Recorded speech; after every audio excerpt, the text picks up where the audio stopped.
Pokemon sits at the absolute center of one of the most contentious debates in all of fiction. The question has divided authors, readers, creators, scholars, and just general fans for decades. I mean, this question determines how we understand entire universes of storytelling. What's the difference between sci-fi and fantasy? And if there is a difference, how do we categorize them?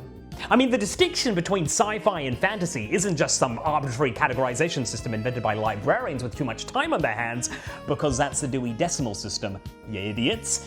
It's about whether a story lives in a universe governed by discoverable laws, or one where anything can happen because, screw you, it's magic. So in this mess of things, where do we place Pokemon? According to academic consensus, science fiction is fiction that deals principally with the impact of actual, or imagined science, upon society or individuals. Science fiction. Now, literary theorist Darko Suvin, who has an expansive set of works devoted to science fiction, argues that science fiction is defined by cognitive estrangement. It creates new realities through what he calls a novum.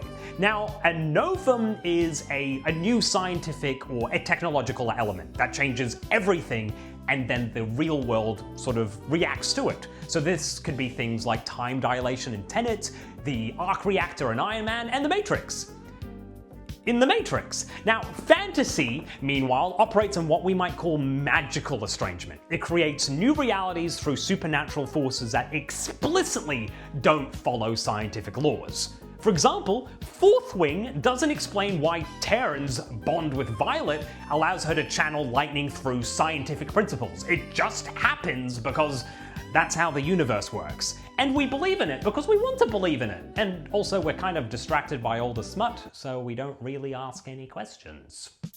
In saying all of that, science fiction is the improbable made possible, and fantasy is the impossible made probable.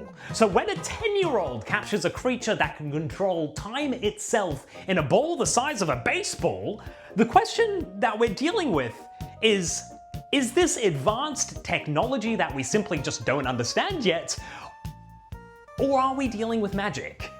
So let's address the technology first, because holy shit, the technology in Pokemon is it's insane. So, if we're going to talk about technology, we may as well talk about the most iconic technology in Pokemon, Poké Balls. Now, for the two people that don't know what that is, a Poké Ball is a device roughly the size of a tennis ball that can capture, store, and transport creatures of virtually any size. And yes, I mean any size. We're talking about Pokemon like Wailord, which is a Pokemon that is 47 feet long and weighs 877 pounds. And you get to fit that apparently in a thing you can hold in your hand. So are we dealing with advanced technology that we just don't understand yet when we talk about Pokeballs, or are we just dealing with magic?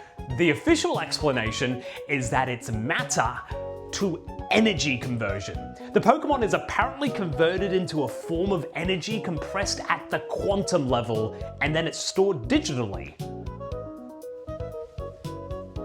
So the Pokemon world has achieved something that would be the pinnacle of science fiction. We're talking about the complete digitization of consciousness, the conversion of living beings into data that can be manipulated, copied, and transferred. Another form of technology that Pokemon has is teleportation pads, and they're all over the Pokemon world.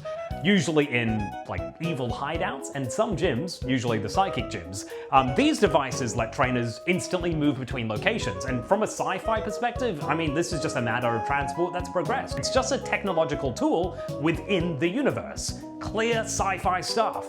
So there are a ton of examples that are ripe to be the novum of Pokemon. And from a sci-fi perspective, it all really makes sense. The Pokemon world could be a post-singularity society where technology has become so sophisticated that it just appears supernatural to us, the players.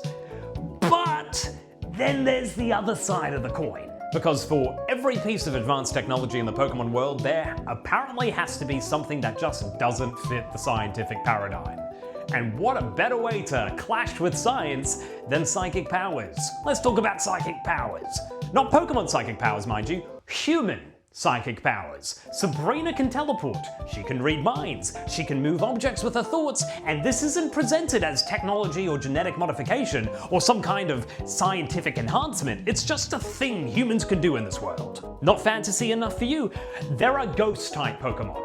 And they're not just called ghost-type for thematic reasons, they are just actually ghosts, spirits of dead beings that haven't moved on into whatever the afterlife is in this universe. I mean, for example, you got your Mask, who carries the face it had when it was human, and then Spiritomb, which is made up of 108 different spirits bound together. And then you get to the legendary Pokemon. Oh my god. Literally, oh my god. You have Arceus, who is described as God, the original one, the creator of the universe. The creation myth of the Pokemon world kind of follows traditional religious cosmology. In the beginning there was the void, and then there was the egg, and then from that hatched Arceus, and then he created everything. This is clearly fantasy. So we have a universe where quantum compression technology coexists with literal divine intervention, where scientific advancement operates alongside supernatural forces that explicitly don't follow natural laws. Most franchises that try to combine science and magic end up just being classified as science fantasy, like Star Wars, because no matter how many times you shove midichlorians in our face, the Force is still magic. But I think I've figured out why Pokemon is a bit different, because I think we're asking the wrong question. It isn't what is Pokemon, but what genre has Pokemon become? So in 1996, the original games of Pokemon were released, and they were pretty grounded, relatively speaking. I mean, you had Pokemon creatures with unusual abilities, but they weren't too powerful. They could easily be the Novum of the world, and there was some advanced technology as well, like the teleportation pads and the Sylph Scope. You could easily argue it was sci-fi. But, like anything that makes money, sequels are demanded, and with sequels comes change. Gold and Silver? The supernatural elements start ramping up. Time travel gets introduced with Celebi, and Ho-Ho resurrects a few dogs. Ruby and Sapphire. Now we have the introduction of Pokemon that can control weather, expand landmasses, and create new oceans. Diamond and Pearl. Ooh, the mythos expands. You've got Dialga and Palkia, Pokemon that literally control time and space. You've got Arceus, God with a capital G, and Giratina, who's very clearly an analog of Satan. Black and White. You have Reshiram and Zekrom, Pokemon that embody abstract concepts like truth and ideals. X and Y. Mega Evolution, temporary transformation that defies biological understanding. Sun and Moon, Ultra Beasts from parallel dimensions. Sword and Shield, box dogs wield mythical swords and shields tied to ancient heroes, and then you got Dynamax and Gigantamax. What the hell is that? Scarlet and Violet, paradox Pokemon burst into the scene, born from time machines, merging ancient and futuristic forms, AI replicas of humans, blending cutting-edge tech with otherworldly lore. Do you see what's happening here? Do you understand what's going on? Pokemon began with a foundation in sci-fi, and it has been steadily evolving into fantasy.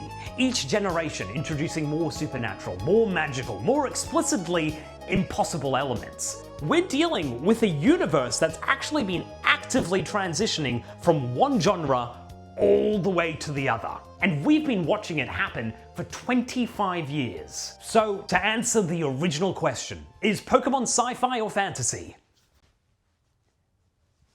Yes. Yes.